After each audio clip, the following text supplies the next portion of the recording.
আসসালামু আলাইকুম everyone, welcome back to my channel Keya craft and cook. কেমন আছেন সবাই? আশা করছি সবাই খুব ভালো আছেন। আমি আজকের রেসিপিতে রেখেছি হোটেল স্টাইলে বুটের ডাল। রুটি অথবা পরোটার সাথে অথবা ভাতের সাথে খেতে অসম্ভব মজা লাগে। আমি এখানে 1 কাপ পরিমাণ ছোলার ডাল নিয়েছি। ডালটা আমি 4-5 ঘন্টা ভিজিয়ে রেখেছিলাম। দেখেন একদম নরম হয়ে গিয়েছে, ভেঙে যাচ্ছে। তো আমি ধুয়ে নিলাম। এবার এর মধ্যে লবণ দিব, লবণ দিয়ে এটা সিদ্ধ করে নিব। আর এদিকে ওটা সিদ্ধ হতে দিয়ে এদিকে আমি মশলাটা কষিয়ে নিচ্ছি। প্রথমে তেল দিয়ে নিলাম, তারপরে 3-4টা ছোট সাইজের পেঁয়াজ দিয়েছি এখানে।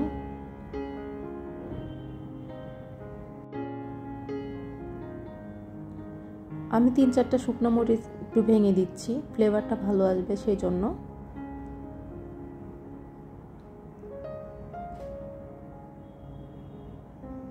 এর একটু হালকা নাড়াচাড়া করে একটু লাল লাল হয়ে গেলে এর মধ্যে আমি 5 ফোড়ন দিয়ে দিব।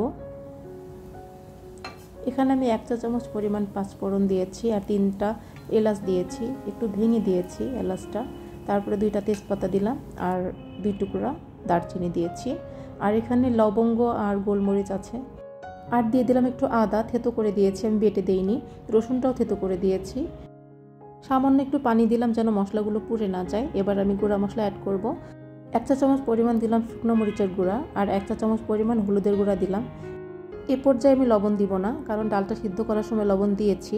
পরে আমি দেখে নিব ডালটা কতটুকু লবণ প্রয়োজন, সেই পরিমাণে আমি লবণ দিব।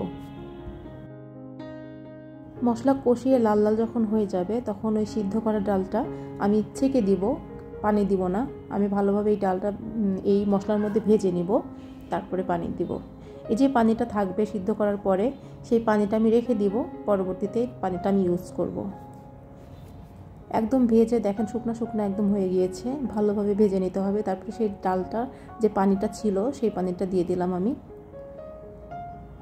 এবার ঢাকনা দিয়ে রেখে দিব ডালটা সিদ্ধ হওয়া পর্যন্ত। ডালটা কিন্তু সিদ্ধ হয়ে গিয়েছে আর পানিটাও শুকিয়ে এসেছে। এ পর্যায়ে আমি ধনেপাতা ছড়িয়ে দিলাম।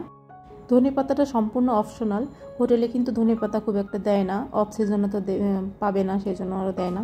তো আমি দিলাম, যেহেতু আমার হাতের কাছে ছিল। আমি সামান্য একটু লবণ ছড়িয়ে দিলাম, কারণ লবণটা একটু কম হয়ে গিয়েছিল। আর এ পর্যায়ে আমি একটু কাঁচামরিচ ছড়িয়ে দিলাম আর একটু দিলাম জিরা গুঁড়া। এবার একটু ঢাকনা দিয়ে আমি রেখে দিব, তারপরে নামিয়ে নিব। এই তো হয়ে গিয়েছে আমার দারুণ মজাদার ছোলার ডাল রেসিপি। এটা পরোটা অথবা রুটির সাথে খেতে অসম্ভব মজা লাগে। আমার বাচ্চা তো ভীষণই পছন্দ করে। আমাদের আজকের ভিডিওটি যদি আপনাদের ভালো লেগে থাকে তাহলে প্লিজ আমার চ্যানেলটি সাবস্ক্রাইব করবেন আর পাশে থাকা বেল আইকনটি প্রেস করে দিবেন পরবর্তীতে নোটিফিকেশন পাওয়ার জন্য। সবাই অনেক অনেক ভালো থাকবেন। আল্লাহ হাফেজ। আসসালামু আলাইকুম।